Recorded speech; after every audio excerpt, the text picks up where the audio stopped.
Mana? Puan Farhana.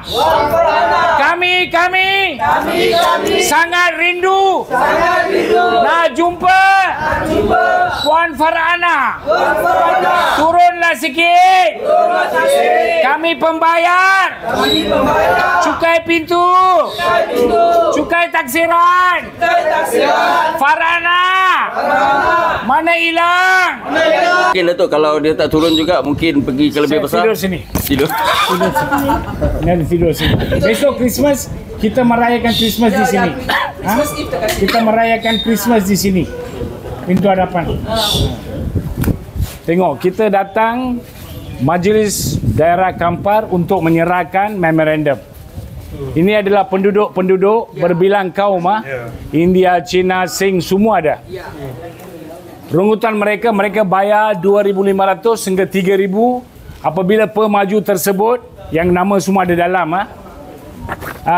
Apabila beli rumah, dia kata kawasan ini kosong. Ini padang reserve. Dan ada satu kawasan di mana untuk TNB. Dan satu kawasan untuk dibina gerai makanan. Tetapi tiba-tiba secara dalam-dalam mereka sepatutnya kalau ada rancangan, ahli majlis yang mewakili penduduk harus berbincang dengan penduduk. Kita mau adakan dialisis. Kalau mereka setuju, baru dia boleh adakan. Ini diam-diam ubi dia buat kerja. Dia sekongkol, saya percaya. Konspirasi bersama MDK, Majlis Daerah Kampar, PTG dan juga pemaju dia bersekongkol dengan yayasan. Saya percaya, I believe. Mereka jual ke bagi tanah atau macam mana. Tanah itu yang sepatutnya ada gerai tak bina. Pemaju dia ada duit, dia boleh bina gerai. Kenapa dia sekarang sponsor tanah itu atau jual, kita tak tahu. Itu nanti kita akan serahkan kepada SPRM untuk siasat.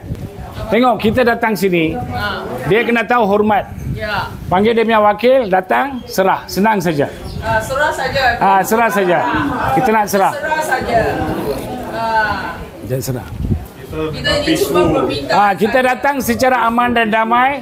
Serah memorandum kepada menteri pun dekat Putrajaya dia datang ambil. Ini apa dia nak takut-takut? Bila datang tangan tak takut. Bila luluskan tak takut. Bila lulus tak takut. Sekarang mau terima takut. Terima memorandum saja takut.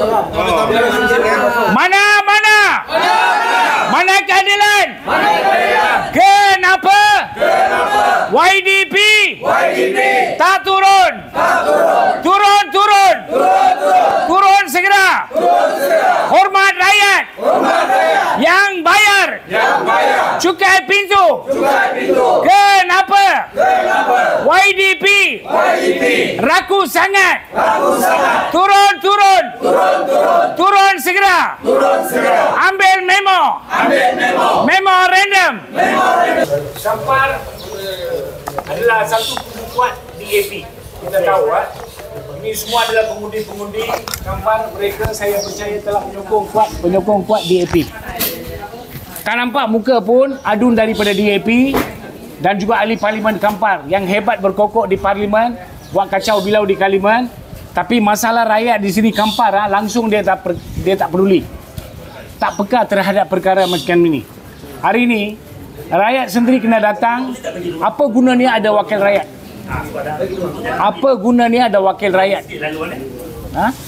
Kalau ada wakil rakyat, sepatutnya ini kerja dia kena buat.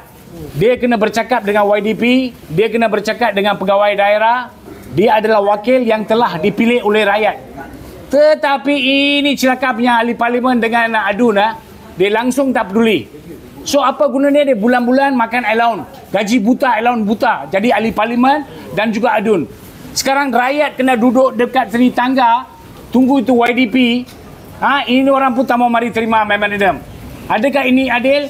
Satu Malaysia yang tengok dalam Facebook dan juga TikTok daripada bloggers dan netizen para media, you yang menentukan. Siapa salah? Adakah rakyat berdosa memilih mereka menjadi wakil rakyat? Kerajaan untuk rakyat atau rakyat untuk kerajaan? Kita sama-sama harus berganding memikul tanggungjawab kita. Sebagai penjawat awam, mereka kena datang terima memorandum. Tengoklah kesengsaraan mereka. Yang tua muda pun semua ada sini.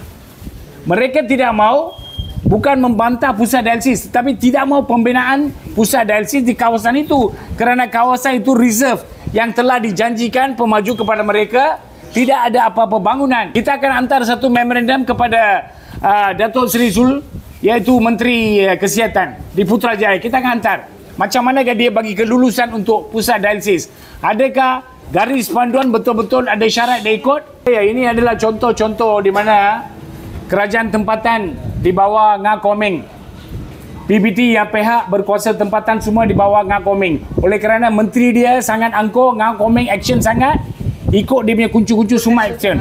Ahli Parlimen Kampar, dia orang langsung tak peduli dia orang. Ya, kita benar. Bila election tanya ini Miss tolong sokonglah saya, sokong. Untilah saya, untilah. Macam-macam dia janji. Hari ini bila dia orang hujan pun dia orang datang, semua datang Nasrah memorandum. Senang saja, you study lah. Kalau you betul, you study, you boleh jawab. Sekarang kita terbukti ni terserlah ketidaktelusan mereka. Cadangan mereka supaya dia cakap Datuk satu orang masuk, saya pun mau makan nasi lemak kak.